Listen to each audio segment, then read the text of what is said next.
Okay, I do not have a visual aid for this picture because someone recommended this movie. I'm on a lot of Facebook groups, and one of the Facebook groups that I'm a part of, I like a lot of historical stuff. If you saw my library, you would see it's a lot of historical stories, biographies, and picture books. This particular film was recommended on a Facebook group called San Francisco Remembered. The person that was posting the link to the YouTubes where their movie is viewable for free, it must have gone into public domain because the entire picture was on YouTube. I'll put the link in the comment section.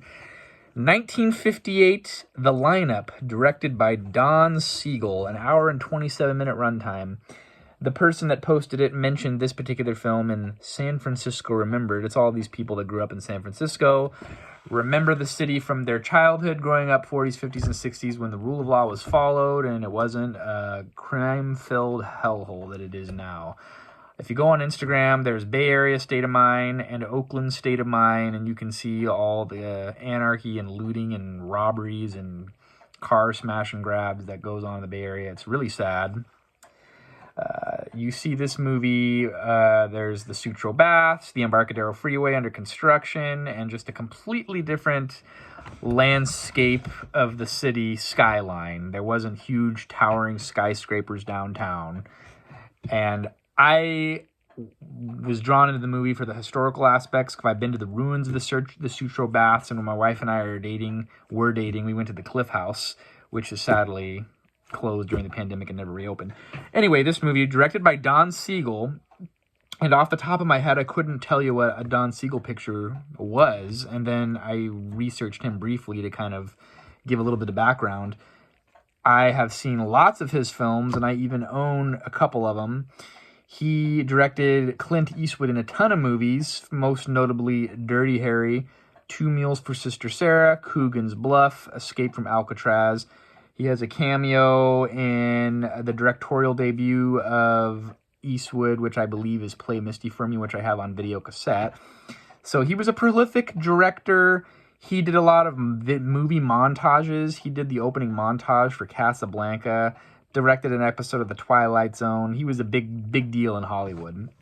So this particular film, The Lineup, black and white film, it is in the film noir genre. The standout performance of this picture is this character named Dancer, played by Eli Wallach. He's kind of a sadist / bad guy.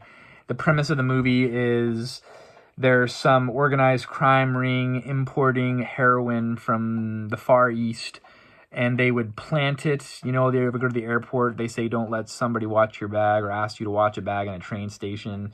They basically take these tourists that are going on cruises from the Far East back to San Francisco and planting heroin on them so they could slip past customs, and then they're basically using them as drug mules. And then these guys, the Eli Wallach guy and his compadre, are tasked with tracking these people down that are the marks and getting the drugs back by any means possible once it's through customs. And his performance, I read that a lot of people didn't like this movie because they felt like the acting was too theatrical, like on the Broadway scene, and a lot of people didn't like that. Oh no, what are you doing? Who didn't like it? What's going on in here? We're reviewing a film noir. You didn't watch it.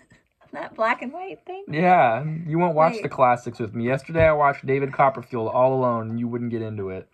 The thing about the magician guy? Yeah. No! Get out! I knew it wasn't. I didn't We're conducting business here. And this is a very serious endeavor that I do. It is? Yes. Oh, okay. I can't get into black and white. It just takes a little time. Nah. I have a lot of children to care for. I don't have... And I have the luxury of holding up in a room reviewing movies for my 400 followers.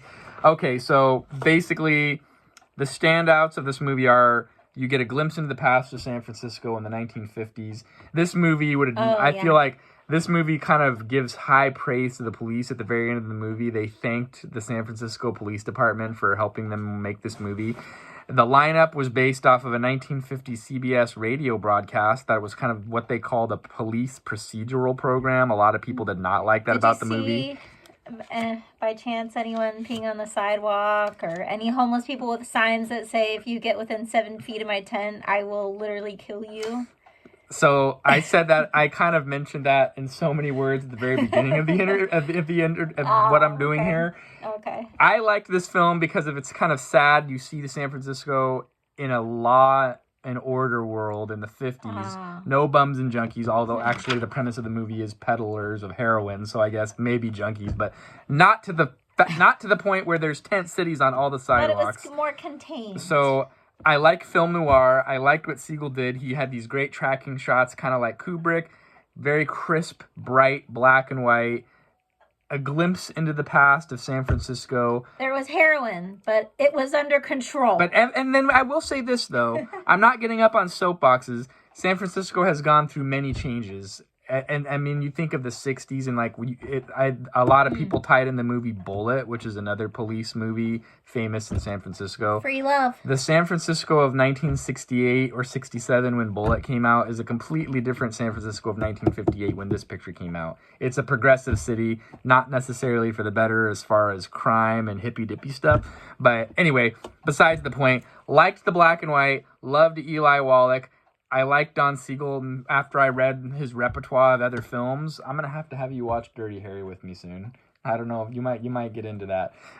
Anyway, the boys are all watching The Mighty Ducks right now, so I just thought I would come crash his review just to rattle my cage, just to bother everyone. Okay, now we're gonna get down to brass tacks here. I am 4 out of 5 in this picture. It was great, but it was cheesy in a way. It was called a B movie in the 50s. They called it a B-roll film, but I think it's better than that now. I think it's a classic. Way better. Rotten Tomatoes, 86%, so that's kind of aligned with what I feel. Same thing with IMDb in a modern time, 7.3 out of 10. Google users love this movie, 92%. Always go with the Google users. They know what they're talking about. Not necessarily. Oh, okay. So, like yesterday, I reviewed David Copperfield, and it only had like 5 reviews, and they were all 5-star, but the average was 32%. Figure that out. So I don't necessarily trust the Google reviews anymore. So you didn't watch the movie. You just come here to be eye candy and help me get more likes and subscribers. No one's saying that. I just was all alone in there in the other room. Zachary's asleep and the other boys are watching The Mighty Ducks. Okay. And I just hear something exciting happening in here, and I'll just talk about San Francisco and how great it was. And I don't know. I'm kind of jealous. I wish I could go back in time. So we're going to get into... I literally saw someone with that sign. That's why I said that comment. I was driving through San Francisco to pick him up from the mechanic, and I saw a sign in front of someone's tent that said, if you get too close, I will literally kill you. That was a real sign. True story. In 2009, December, me and my buddy Vince went to San Francisco, and we stumbled into the Tenderloin and were accosted by 2 unsavory characters and ran for our lives from Taylor Street all the way to the better part of town. Stumbled into the Tenderloin? I have not How the heck did you accidentally go there? We just were not aware of our surroundings. Likely story. And pretty much one of the worst fights of our relationship happened in the streets of San Francisco when you dropped my 35mm point and shoot camera that I had bought in you. The pictures were not damaged. He overreacted, as usual. That's what I do. Thanks for tuning in. Until next time. Shout out to my buddy Jose. I'm going to get to Twin Peaks starting tonight. We're going to review the first episode together. So we are? Get ready. All right. You didn't know that. More. How exciting. We'll see you then, folks. See you next time. Bye-bye. Bye.